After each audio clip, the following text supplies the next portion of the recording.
So I want to welcome you all to our Valparaiso University class on religion, spirituality, and global health.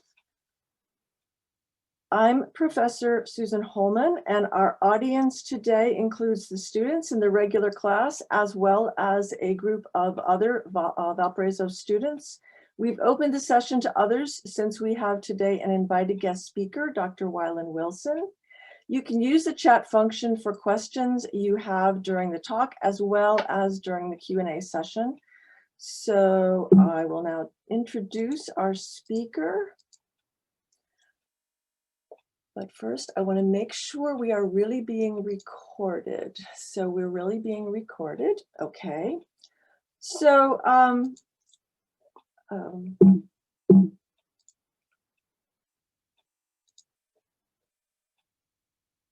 I think what I'm going to do is continue, and we'll live with the gaps here. So the Reverend Dr. Wylin Wilson is Assistant Professor of Theological Ethics at Duke Divinity School in Durham, North Carolina.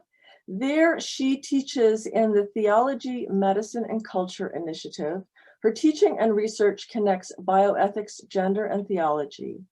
Before moving to Duke, she taught at Harvard Medical School's Center for Bioethics.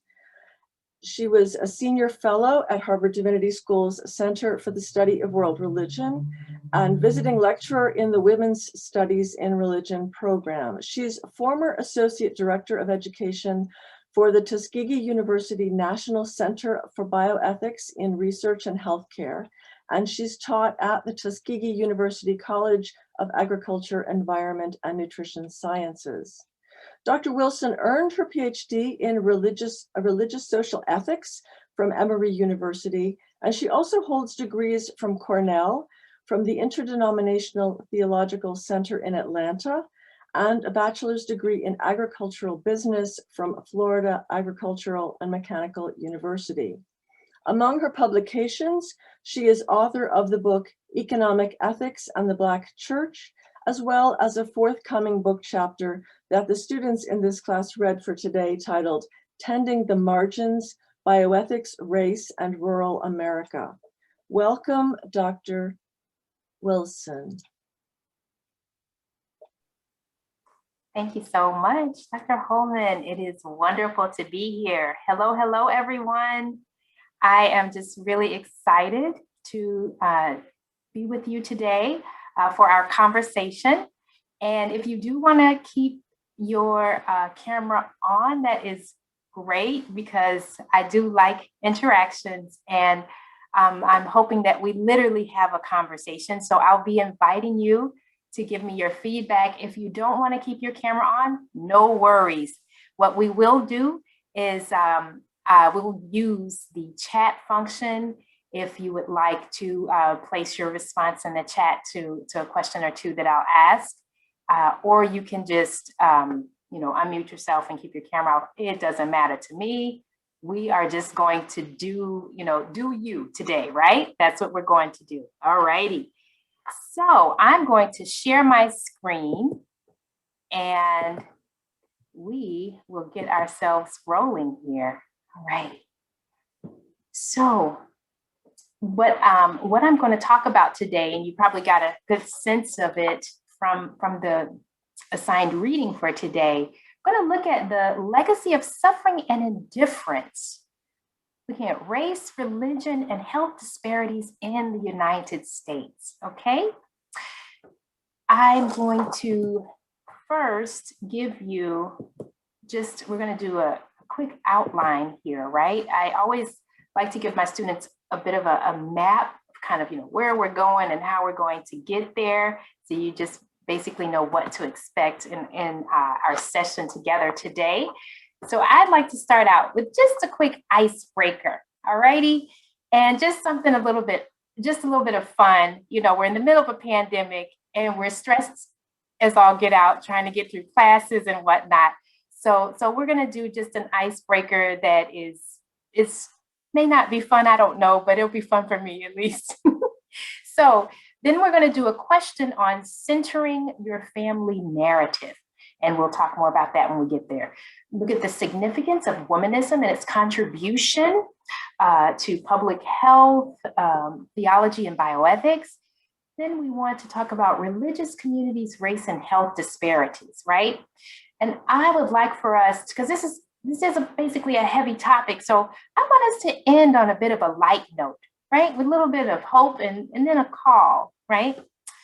So first, for our little icebreaker, I'm going to stop my screen share because I want to make sure that I give you all a chance to participate in the way that is comfortable for you. So if you want to go ahead and put that in the chat, that'll be great.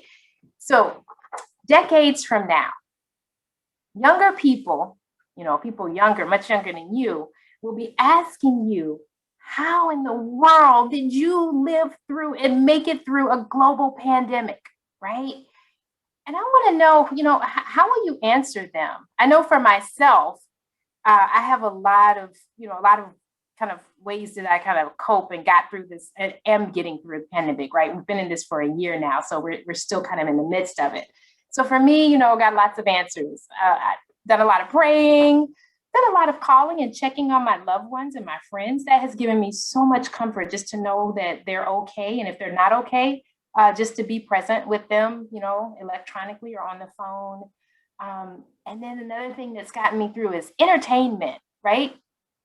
Playing old school board games with my husband and my little 10-year-old girl, and playing Roblox. I don't know how many of you play Roblox or anything like that, but she loves those online games. And so I play a little bit of that with her. But then the other things really gotten me through is shows like Netflix show. How many of you have seen that crazy comedy called Community? I don't know if anyone has watched that, but okay. Oh, good. Vicky, thanks. So yeah, so that, oh, good. Yay. Sky says, I love that show. Awesome.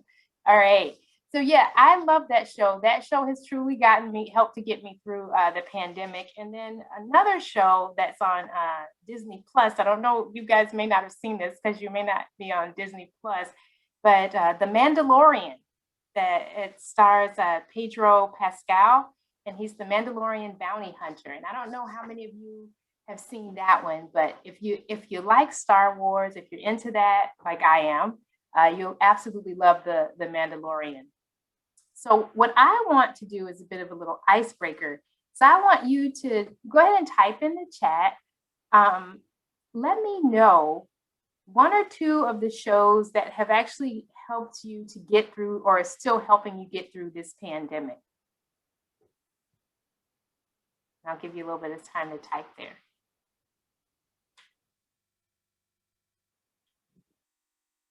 Criminal Minds. All right. We got a couple for Criminal Minds. Does screaming internally count? Yes, it does count. Vampire Diaries. Private Practice. Yeah. The Bachelor. All right. Oh, I love the Great British Baking Show is one of my favorites. American Dad and Sports Center. Yes. Yes. Oh my gosh. Dairy Girls. All right. Grace and Frankie is one of my favorites. I love Grace and Frankie.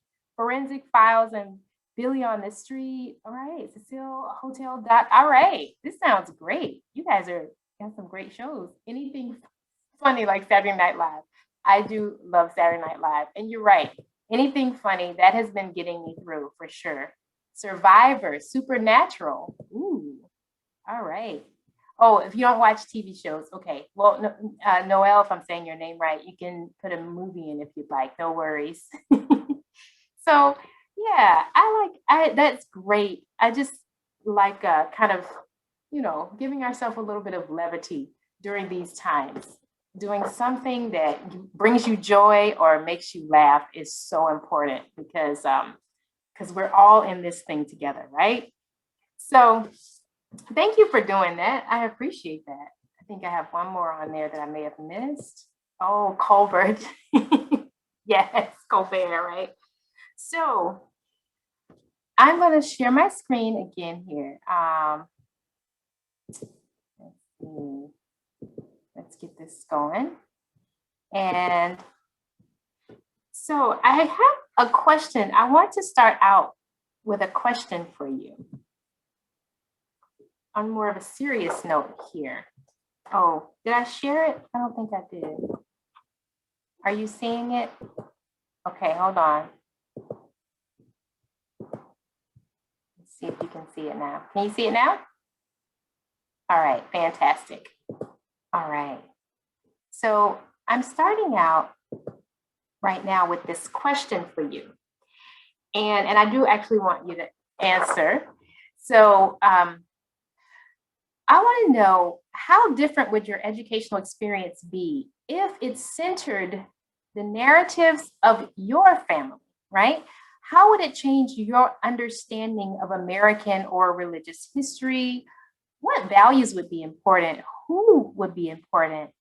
And who would tell your family story, right?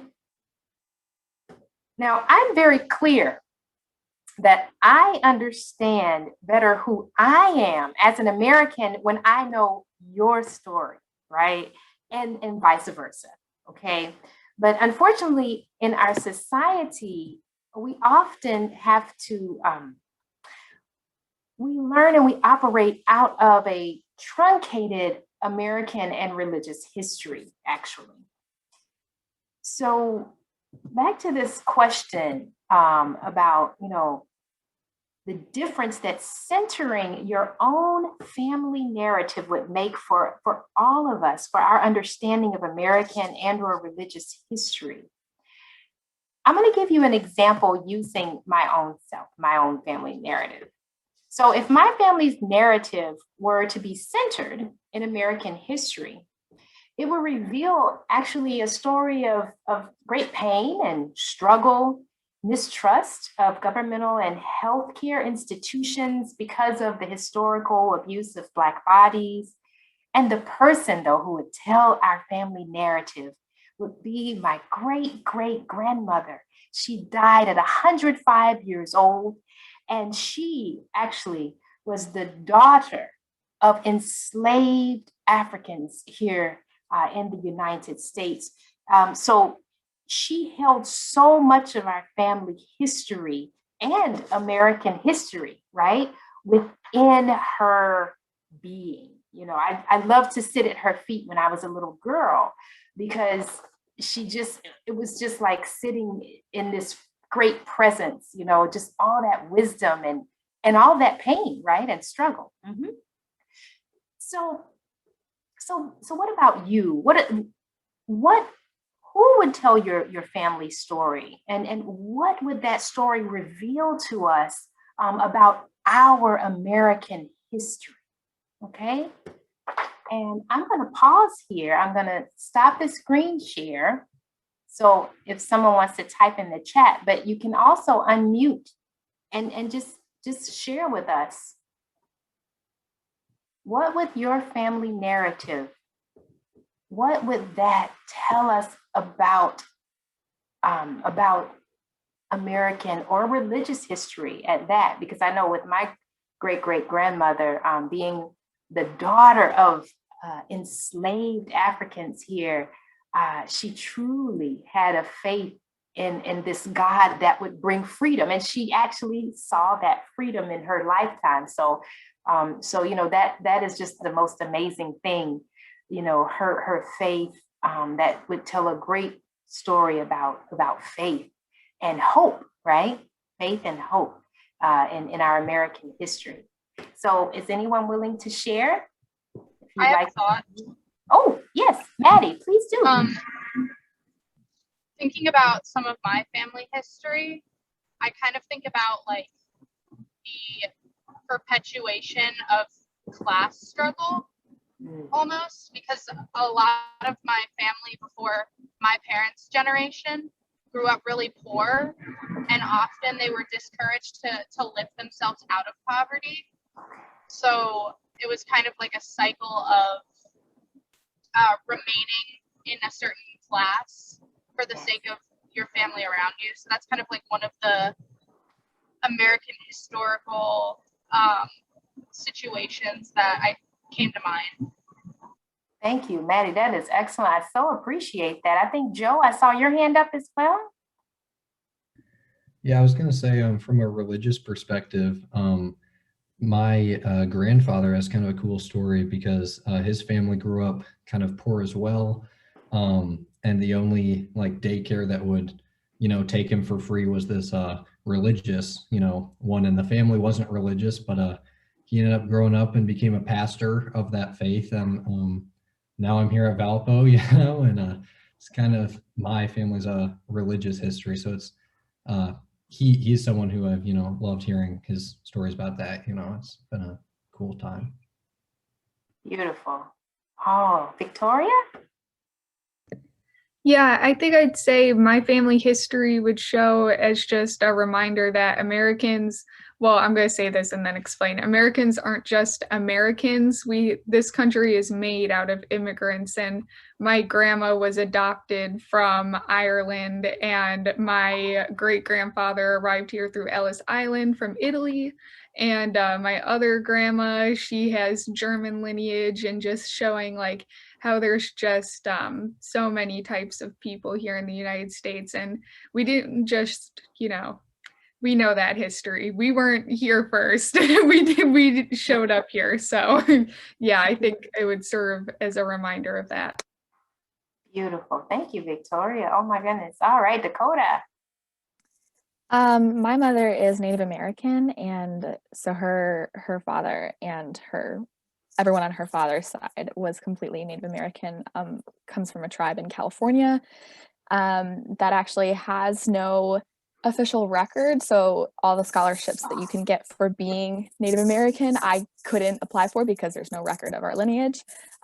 So the kind of family history that goes along with that is also religious, because my family is Lutheran, and so my mom gets her religion from Lutheran, like a Lutheran perspective, but a lot of her spirituality comes from what she believes that from her father's teaching and from her father's teaching, and a lot of her Native American heritage, and then she passes it down to me. Beautiful. Oh, what a joy. My goodness. That is beautiful. Anyone else? Oh, okay. I'm going to open the chat so that I can read. I would agree, Victoria. My grandmother came here from Colombia and started working as a maid and sewing jobs that did not pay well in order to establish her savings to bring my father here in the US and to start her home and business. Oh man, thank you, Vicky. This is fantastic. Thank you so much for sharing your stories. I absolutely appreciate that. And the reason why I wanted to do this exercise is because I wanted to use this as a way of introducing the significance of womanism, right? So let me screen share again.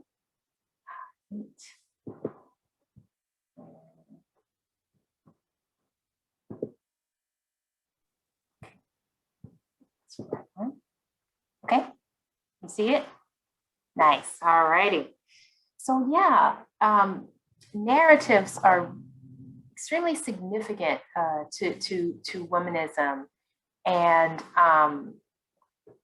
particularly narratives of those. I'm so grateful that people were talking about the reality of poverty. So narratives of individuals that are marginalized within society, whether it be economically marginalized, racially, or whatever. So this really, I really appreciate your narratives here that you shared with us.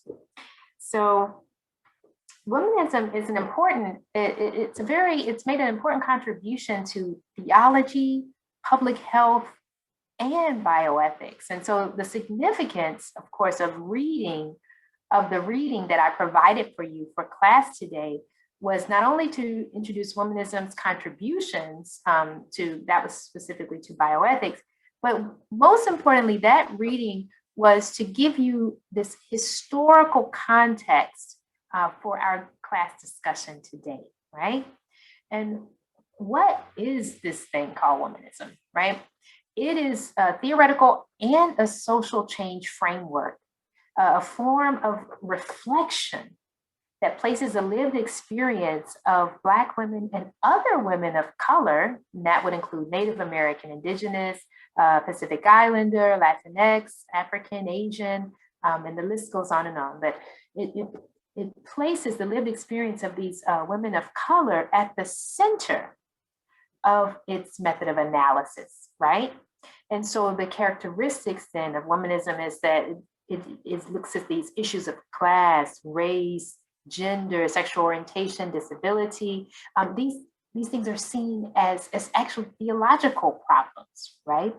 And womanist theological ethics often combines theological and social scientific analysis with other studies, cultural, literary studies, political economy.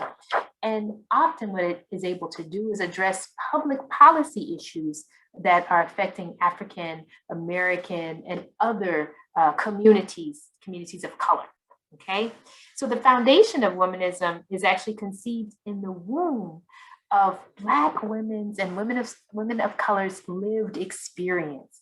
So therefore, this is not just a theoretical endeavor, right? To study womanism or womanist theological ethics. It's just not theoretical alone, because it evolves from the life and witness of women of color.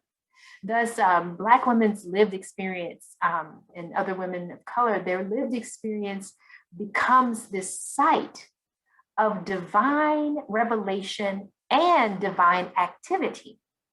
So what's important about this is that often individuals and communities who are on the margins of society, or communities that are very vulnerable within society, they're also often seen as deficient, right?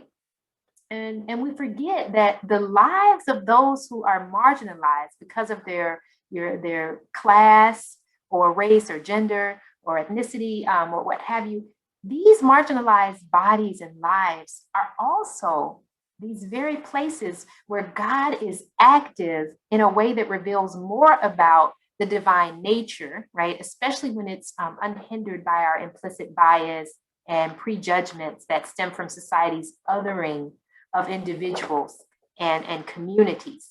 Now, othering, what in the world is that? It describes a human tendency that we have, and it's been around for all of time, right? And othering is when we choose to prejudge someone because we believe them to be completely other than we are, and therefore not of equal value.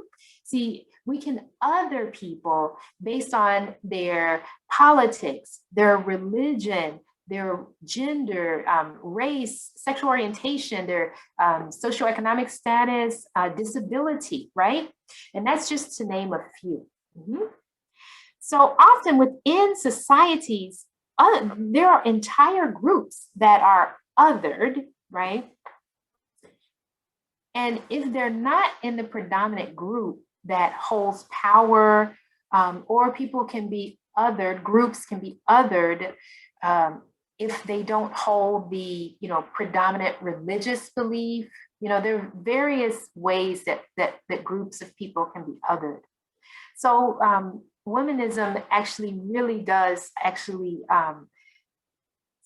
it resists and really fights against this tendency, this human tendency to other individuals and groups of people. And partly because the roots of womanism and womanist theological ethics basically are in chattel slavery here in the US and white supremacy, right? So rather than assume the universal claims of traditional theologies, womanist theology acknowledges that all theological reflection is limited by human, cultural, social, and historical contexts, limits that are not necessarily negative, but merely representative of our humanity, okay? So these differences, right, and these differing perspectives that we as human beings have they need not ultimately separate us, but they can enrich us as we acknowledge the limits of what we know in listening to the voices of others around us. So what is important about womanist theology is there's a hallmark of womanism is this interstructured analysis that employs race, class, gender, and it's analysis that is actually prescriptive. So offering suggestions for the eradication of oppression in the lives of folks on the margins here in the US, whether it be African Americans, Native Americans, Latinx, immigrants, but not only of those lives, but the rest of humanity and creation. So what womanism does then is it connects the experience of vulnerable populations who suffer not just in the US, but who suffer around the world. And indeed, I'm hoping that the way that we can think as global citizens, I consider myself a global citizen. Yes, I am an American citizen, but I am also a global citizen. And I so hope that we all have that understanding of ourselves, because I do believe that as global citizens, we really will not get to the heart of solving the problems that plague our societies, problems of poverty, inequities, and health disparities. We're not going to get to the bottom of that until we can absolutely see our suffering and our conditions as connected to those who suffer around the world. When we can connect our suffering to the suffering of our brothers and sisters, our fellow global citizens around the world, that is when we will truly begin to find solutions to the problems that plague us in society.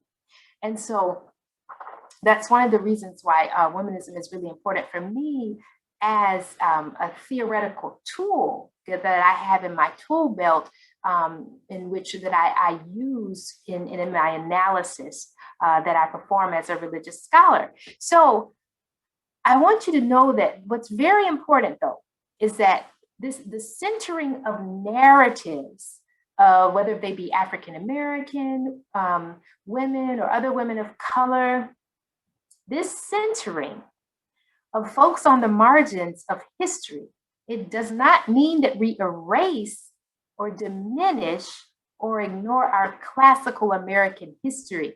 Centering other narratives of folk from diverse backgrounds, right, means that we are literally making space. We are expanding and making space in our history to include the full story of who we are as Americans. I tell you the honest to goodness truth, as an American, I have been so blessed by the stories of just, we're all history makers and meaning makers, right? You make meaning every day and you're making history every day. You don't have to be, some great leader or great figure to be recognized as making history. You make history daily by just the tiniest decisions that you make in your life, right? To show up, right? To care, to believe in someone and to believe in the goodness of someone, or to see some potential in someone. These are the very decisions that allow us to make history. So the reality is that for me, I have been more blessed as an American the more I've begun to understand and listen to the various narratives of my fellow Americans from diverse backgrounds. And I think we do ourselves a disservice if we do not, open ourselves up and expand our history to get a fuller picture and a fuller story. Because oftentimes what we learn in school and in university is that truncated history, right? That leaves out many voices and many narratives. It leaves so many on the margins, okay? So I want to go to this slide here. So the sad reality in America is that we're currently living out this actually very complicated past that has us divided along race, class, and gender lines. And what I want us to remember today is that our past is not dead, right? We live the reverberations of it daily, okay? And so most importantly, religious communities can either be resources of healing from our past, or they can help us to basically dig in our heels further into our social divisions if we're not careful. And I want us today to take the for our kind of case study regarding religion, race, and health disparities, go look at the Black church in the South as our case study. But first, before we do that, I want us to just answer another question here, okay? I'm going to stop my screen share so that I can see your responses. Okay.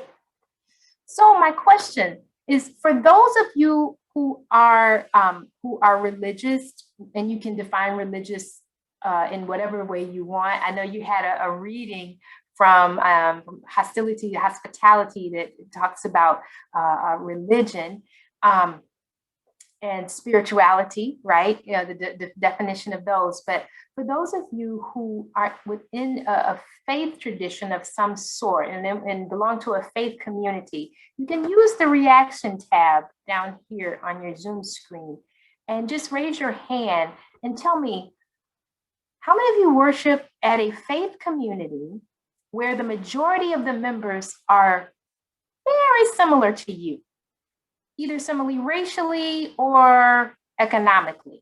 Okay, so I see, yeah, keep your hands up so I can see. Okay, all right, I see, all right.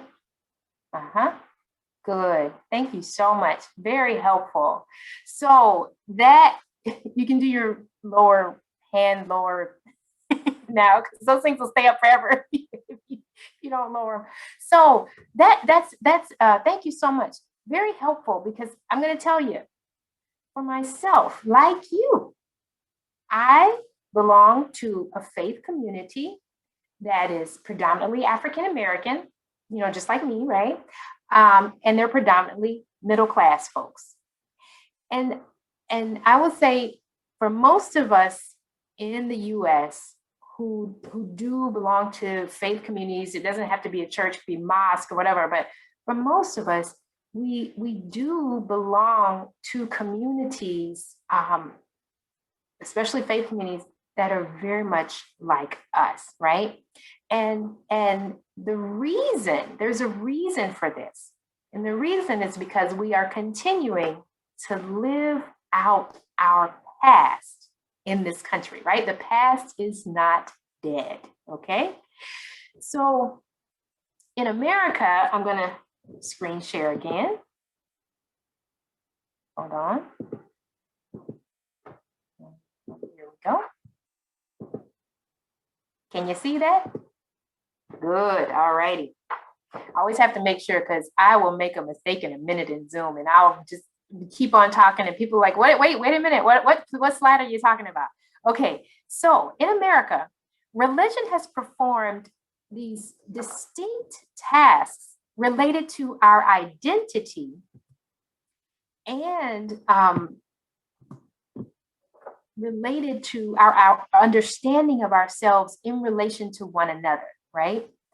And one of the most interesting facts of American life has been this inseparability of the category of race from religion and the absolute denial of this fact, right? All of us as Americans do a great job of acting as if, you know, these two things, they're not inseparable. So African American religion, though, has never separated the categories of race and religion, making it possible to have this critical posture towards normative American religious studies and institutions, right?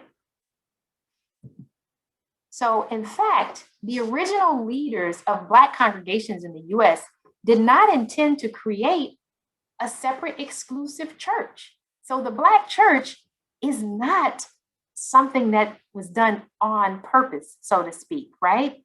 Indeed, they actually fought hard to remain in the broader white church or in white congregations. And in many ways, the Black church, unfortunately, was forced into existence because of racial discrimination. So during slavery, enslaved Africans were forbidden to gather amongst themselves without white supervision because, of course, there was fear of insurrection, right? And so when they were allowed to attend white churches, Blacks were relegated to spaces such as balconies. And this was in keeping with the racial segregation that pervaded society at that time. And after enslavement, here's where we start to see the beginnings, the real kind of manifestation, physical manifestation of the Black church, because after enslavement, a couple of the religious leaders, Black religious leaders, one of them, Richard Allen, he's a famous leader of what is now called the African Methodist Episcopal Church. Of course, this came out of the Methodist Church, right? So Richard Allen and another leader, Absalom Jones, they led Black worshipers out of St. George's Methodist Episcopal Church in Philadelphia in a protest. And do you know why? While they were kneeling to pray in the white church, they were pulled up from their knees during worship because they were in an area in the white church that they didn't know was off limits for Black worshipers because of segregation. Can you imagine that? Can you imagine? So because of this, pervasive nature of racism and segregation within institutions and society, now, not just religious institutions, but also our medical institutions. I don't know how many of you know, our hospitals were also segregated. And let me tell you, I have a story that my father tells me that breaks my heart. Oh my gosh, it's hard to listen to it. But I didn't understand the severity of segregation in terms of our health and in this way, in a certain way, until my father told me about his dad, right? So his dad, my grandpa, he's now passed away. He died very young. In his 40s, he died. So he had kidney stones. Okay, and this was a man that was born in the 1920s. And so by this time, it was in the 1950s. And so hospitals actually remained segregated well into the 1960s, yes? Even into the 1970s. Now, legally, they were desegregated in the 60s, but in the 70s, they were still segregated in the South, right? But anyway, so my grandpa had kidney stones. He was in severe pain, went to the hospital, and because of segregation, he couldn't even wait inside the waiting room. They made him wait outside, and they made him wait till all the whites were served, and he was the last one served. And so they brought him in. They did this emergency surgery on him for the kidney stones and sent him immediately home in so much pain. He didn't have any drugs or anything. And so what happened is, because of that traumatic experience of all the pain, he never wanted to go to the doctor again. And my father always says, I believe my dad would have lived longer had he not been traumatized by a healthcare system that was racially segregated, and racist. So that's just one of the stories. I want you to just think about when people always talk about, African Americans, as if African Americans are irrational for being distrustful of medical institutions and of the government. It's not an irrationality. It's because of communal memory. right? We have these memories, these living, breathing memories, because my father grew up during segregation as well. So we have these very real memories that are so tangible in our lives, that even rational people like myself, I'm an educated middle-class woman, I'm rational, but I am still afraid when I go to the doctor that this person may have implicit bias, because I am African American and I may not get the best treatment, and it's because of my communal memory, right? And so, anyway, because of this pervasive nature of racism and segregation throughout society, Black churches had to then step up and provide for more than just the, spiritual and emotional needs of African Americans. And so, yes, they could go to Black church. Black folks could go to Black church and be treated as equals. They could be treated as free citizens and could worship where their dignity was acknowledged. You can kneel down and pray anywhere in the church you wanted to, right? But Black churches were most importantly, they took on the duties beyond the spiritual nature, duties such as education, right? A lot of schools, these Black schools grew out of Black churches, health promotion, some even Black clinics. Some churches were used as Black clinics because of the segregation, because they were locked out of mainstream institutions like hospitals. And so Black churches also provided, like food provision as well. So this was significant, especially during this government sanctioned racial segregation of facilities, right? Such as the hospitals and schools.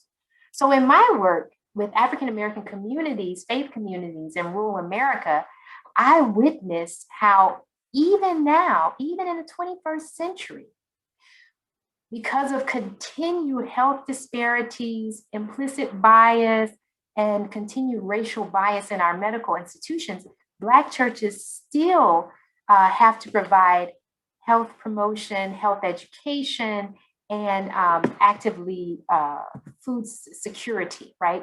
Fighting food security and provide food for members of their communities.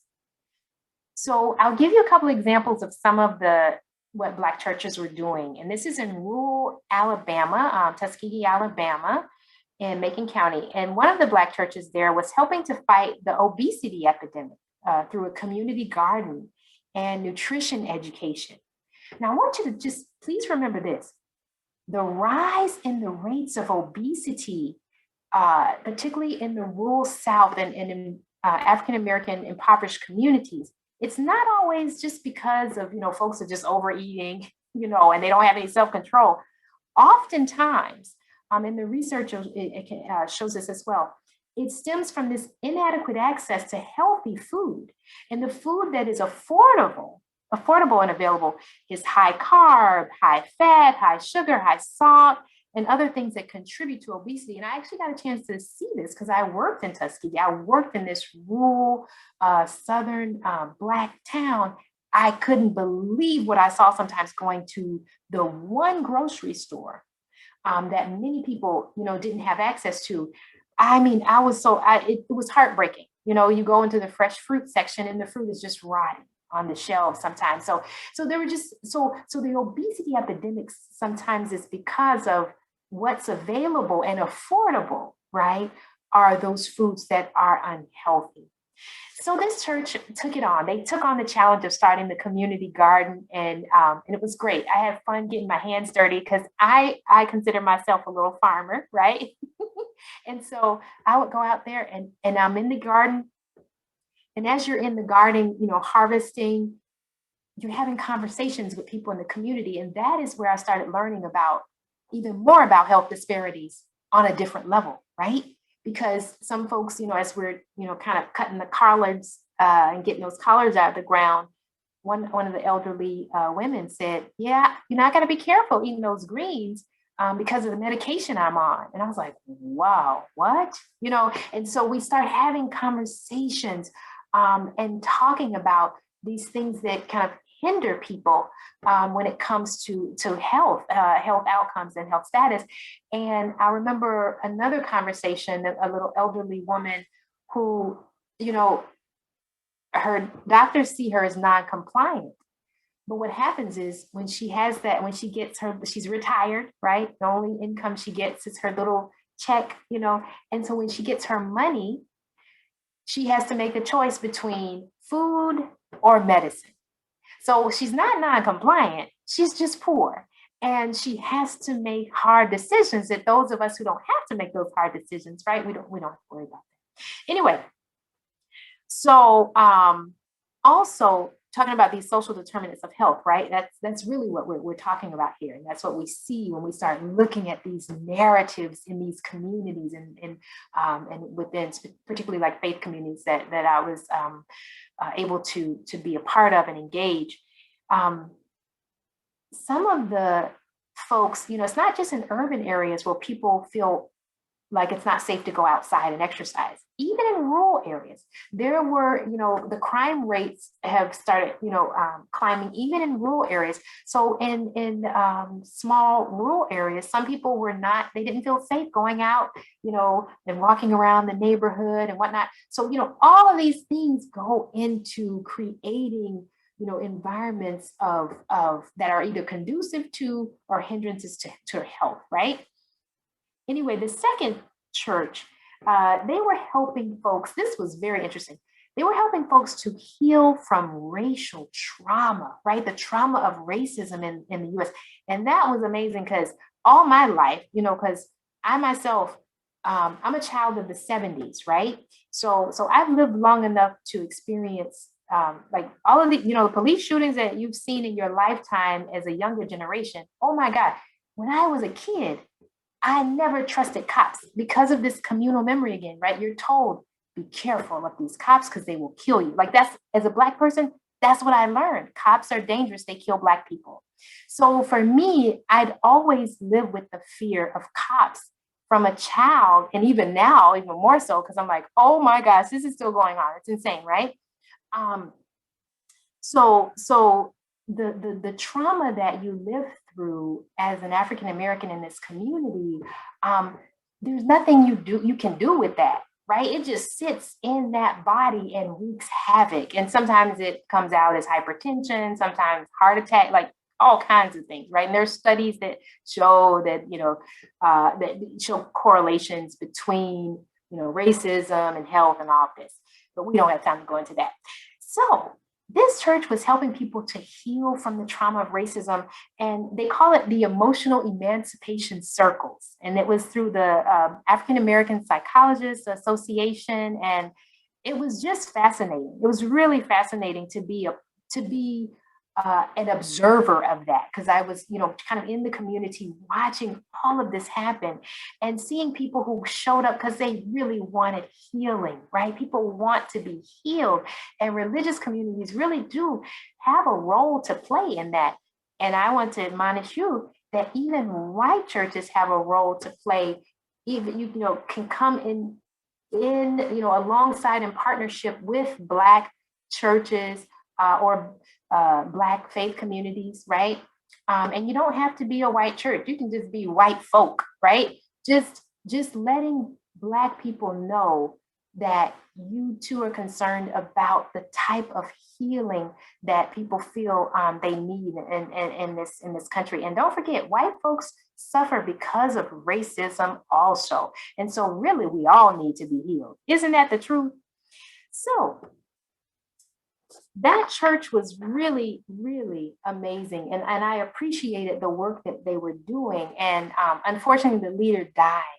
And so they, you know, not that I know of, as far as I know now, that they did not continue that.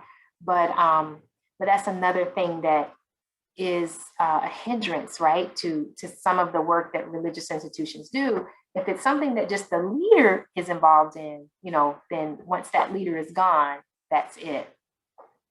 So there was in the last church is a church that had a diabetes support group, and they provided preventative education and education regarding the management, you know, of this disease. So as you see, religious communities, they really can play various roles in helping to address this whole notion of health disparities. And some churches actually even were on kind of policy advocacy side. And it was really, I really enjoyed watching some of these churches before the Affordable Health Care Act came into play. It was amazing watching these churches really get out there, and they were advocating in the community, and they were, advocating with politicians and pushing. So religious communities really do have a role to play here with this notion of health disparities. So difference and oppression continues to shape the lives and untold narratives of Black people, particularly Black women, who often find themselves amongst the most vulnerable populations that suffer due to healthcare experience from what I call the underside, right? And this is folks who are without prominent social status, don't have the best treatment options, don't have the best care, the best medicine. They don't have access, right? They can't afford the best care and treatment options. And so these are individuals for whom this intersection of these factors such as race, class, gender, ethnicity, sexual orientation, all of that kind of coalesce and leaves them in jeopardy, right, with respect to health status and health outcomes. And so womanist analysis actually calls for this integrated, multi-textured survey of both church and society. And so what this analysis does is it empowers Black women and women of color to affirm medical, economic, religious, and other social institutions who are, working, doing this justice work, but then they admonish church and society regarding the work that they have left undone with respect to justice, right?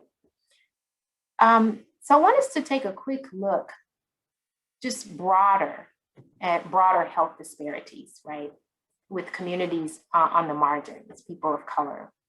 So the research reveals that African Americans and American Indians and Indigenous Pacific Islanders have higher age-specific death rates than whites from birth through retirement. Latinx individuals have elevated rates of some of the leading causes of death, such as diabetes, hypertension, liver cirrhosis, and homicide.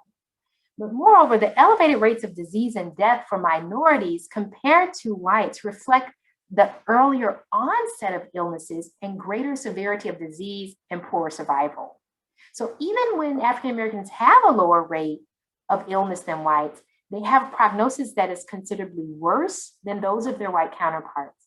And here's an example of that. So there was a national study found that although Blacks had lower current and lifetime rates of depression than whites, the cases of depression among Blacks were more likely to be persistent, severe, disabling, and untreated. So often when we talk about these health disparities, we speak of it as if, what is going on globally is disconnected from what's happening locally.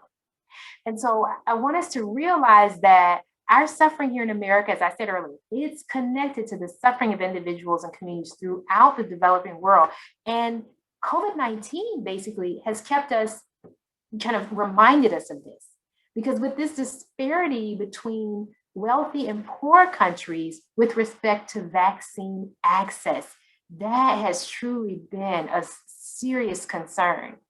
And not only has the pandemic uncovered that, but it also has uncovered the reality that many have lived throughout history, right? This reality that our country's economy has been predicated on Black and other devalued persons' deaths.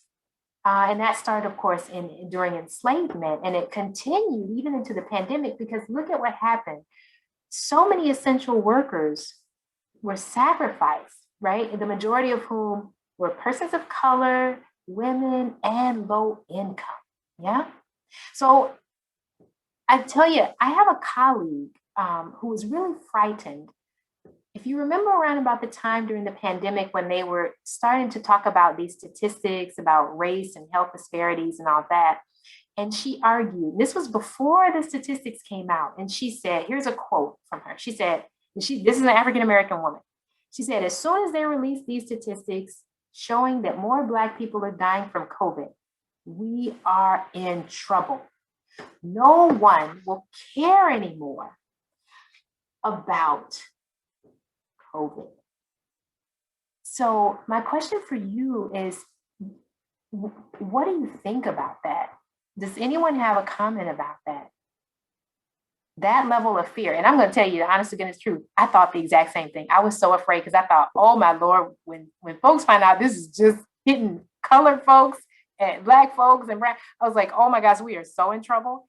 And I'm just going to be honest, because unfortunately, the communal memory, right, that we have as people of color, it's unfortunate, but this is part of our communal memory. So Gilmore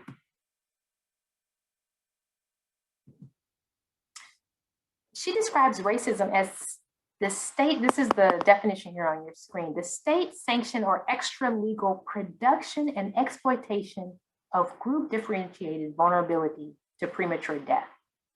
And the reason why I appreciate this definition is because unfortunately for centuries in the US, it really looks at and brings out the fact that we have witnessed that state-sanctioned exploitation and abuse of Black and other bodies of color, from enslavement and the use of Black bodies also in unethical medical experimentation, right? So I want to share with you another personal story. When I was a young girl, remember that great-great-grandmother I told you about? She died at 105, and I used to sit at her feet and just listen to her talking and ask her questions. And her grandson, right, who is my grandfather, is still living. He's now 93 years old. And let me tell you something, this 93-year-old man, born in the 1920s, right? He has survived in the rural South. This is the miracle. He survived lynchings in the rural South.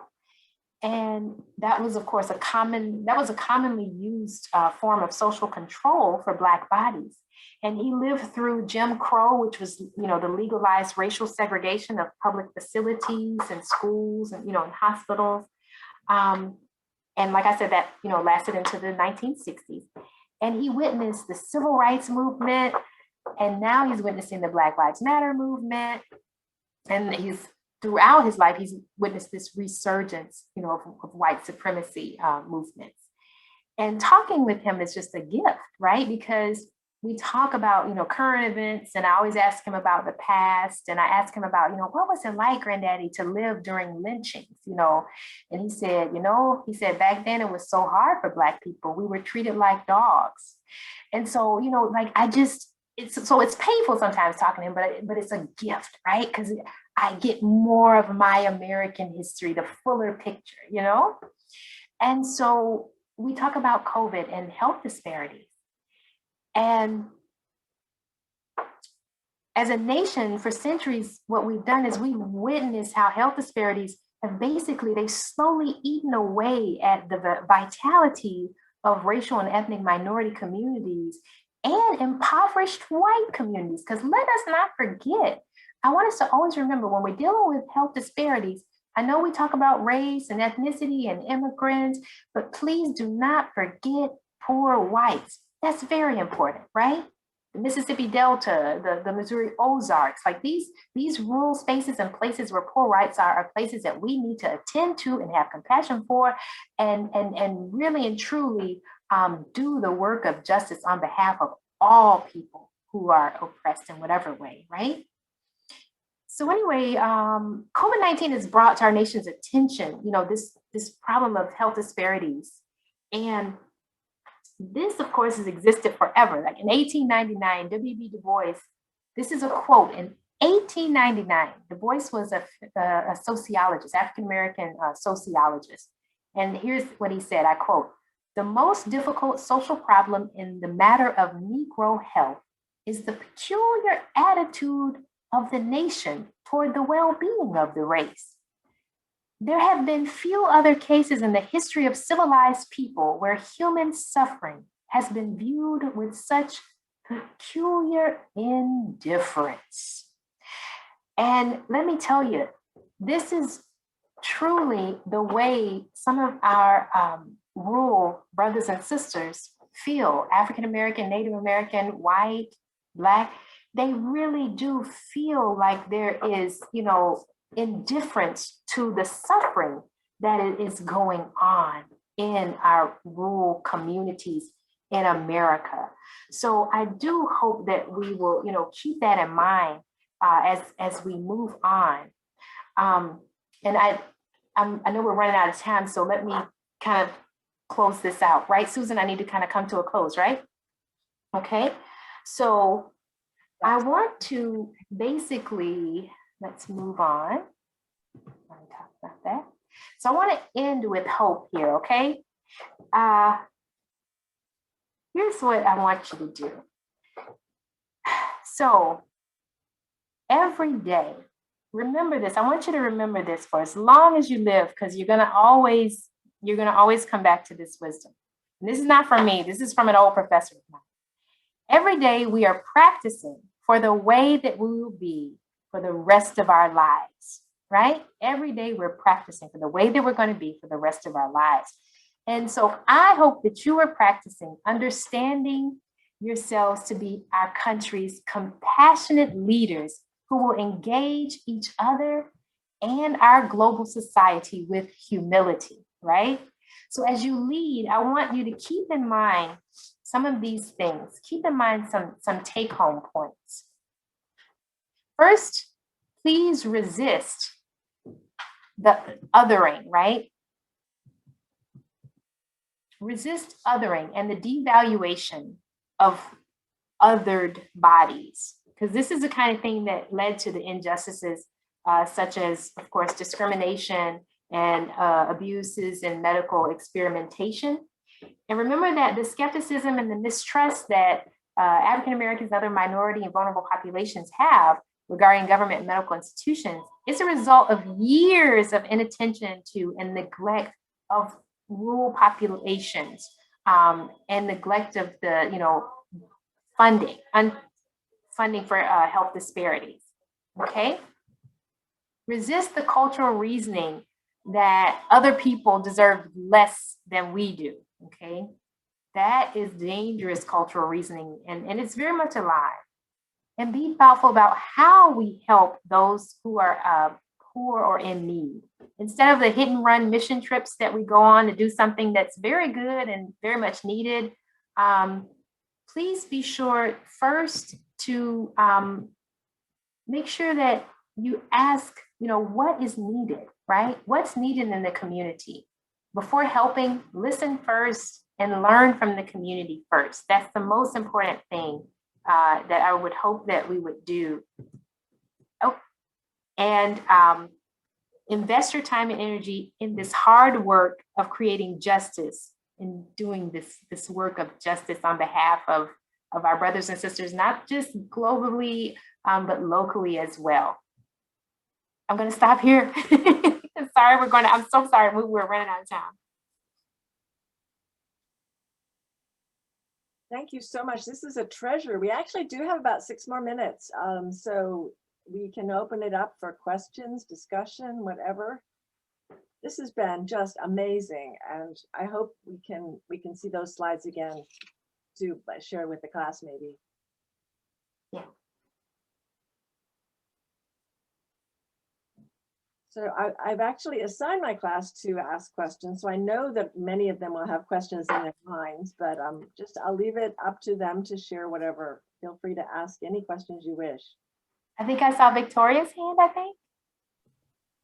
Yeah, I just want to say, first of all, thank you for speaking to us today and for also sharing that chapter so that we could read it in preparation for today, because I've written my own essays on that topic. I don't hear it talked about a lot, just health disparities in rural areas, and then also bringing animal agriculture into the mix. That's what my essay specifically was, and I'm just so excited because that's the reason why I want to practice medicine in a rural area after graduating, and also why I'm vegan. So I just really was so excited to hear you speak.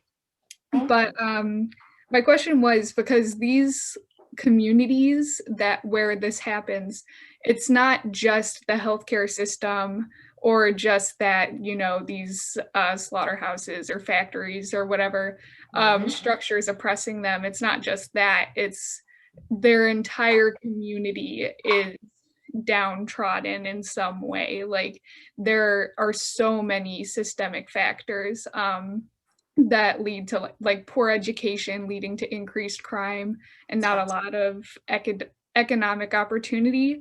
So I was just wondering, like, what can we do also as individuals? Like I said, I want to provide care in those areas, but not everyone can do that. After learning the story of Henrietta Lacks, if you're familiar, her family like was asking for like monetary compensation because their mother was used in this way and they got nothing to show for it.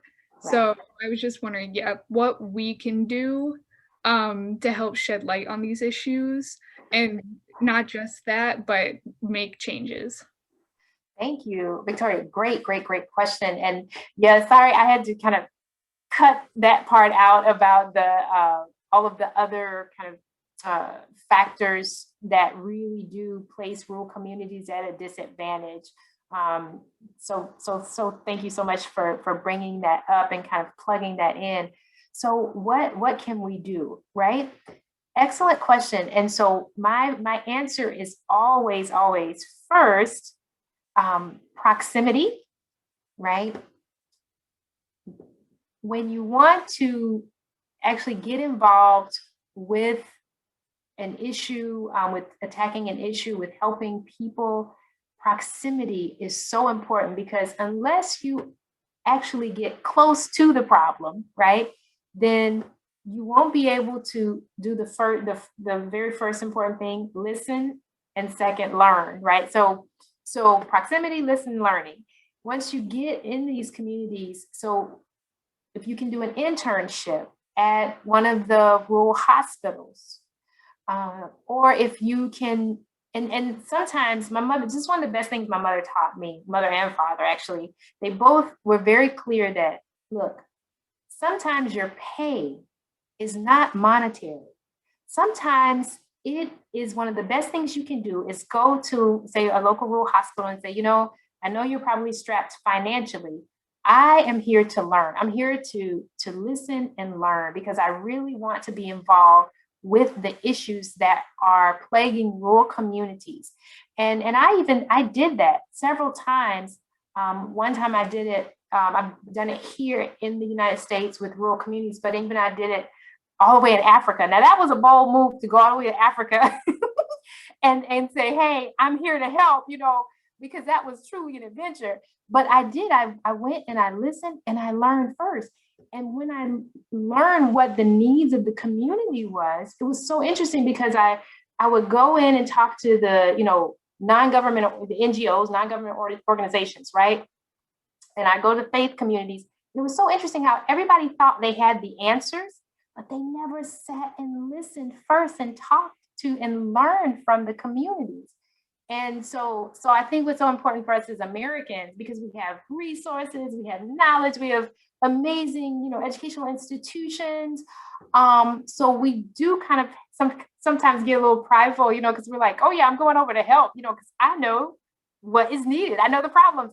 So just kind of pulling back a bit and, getting in there, listening first. That was the most powerful thing that I could do, because I really started seeing the mismatch between what the kind of missionaries or faith communities and NGOs. It was such a mismatch between, and even governments.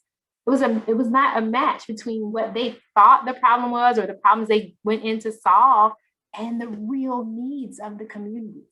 That will absolutely blow you off knock your socks off, or blow you off your feet, right? Whatever you want to say. So to me, that is the first thing and the most important thing you can do. And even if you have to save up for it, save your money. I saved my money and I went to Africa with a little pot of money and I lived with a family there that was just so kind to take me in, right? so you do what you got to do to be where you want to be, to help, to do justice, right? To do the work that your soul must have is the way Emily Towns talks about it. So yeah, proximity, listen, learn first. I saw another hand, but I don't see it anymore. Is someone else have a hand up? Oh. It was me. I put the question in chat, but I just was curious, in like our society that's like seems to be overly obsessed with like categorizing people and putting different actions and behaviors into a box. What is like the most proactive way that you are aware of or that you practice to resist othering people? Yeah. Oh my gosh. Now, that's a hard question. It's an excellent question, Molly. But it's so difficult, right? Because so the one thing that I do is I try to I have to do a lot of self-talk, right? Because I have to always remember, Wylin, you have implicit bias. I have implicit bias even against other Black people, right? Because I'm in a society that it was born in racism. We're steeped in racism. Like none of us can grow up in this society and not be negatively affected by racism. So I have implicit bias just by the fact that I grew up in this society, right? And so I'm always having to do this self-talk of, wait a minute, you don't know that person. You have no idea their background. You don't know their story. That's what I always have to say. I don't know their story. So trying to do the work of going deeper than what I see, trying to learn the stories of others, to learn the history of others, right? Because, I know like kind of our European American history because I had to know that, right? But I don't know, as a child, I didn't learn Native American history. I didn't learn through this regular school system. I didn't learn African American history through the regular school system, and Asian American, there's so much history I didn't learn in my, education, but I had to search outside of that. And that has helped me tremendously in, kind of fighting the urge to other folk, right? Because it really kind of keeps in the forefront, oh my goodness, yeah, I don't know the full story. I have to really keep doing this work of learning the narratives that really make me who I am, because I know those narratives of Asian Americans, Latinx, Americans, because I know all those different narratives, it really helps me to feel more comfortable as an American because I know more about me, right? I have more of my full story when I have all of our stories, right? I hope that was helpful. So much. I think we're coming up on time now. So I will invite everyone to join me in thanking Dr. Wilson for her presence with us today and just so much that we learned. Thank you. Thank you for the opportunity, Dr. Holman. This has been a joy.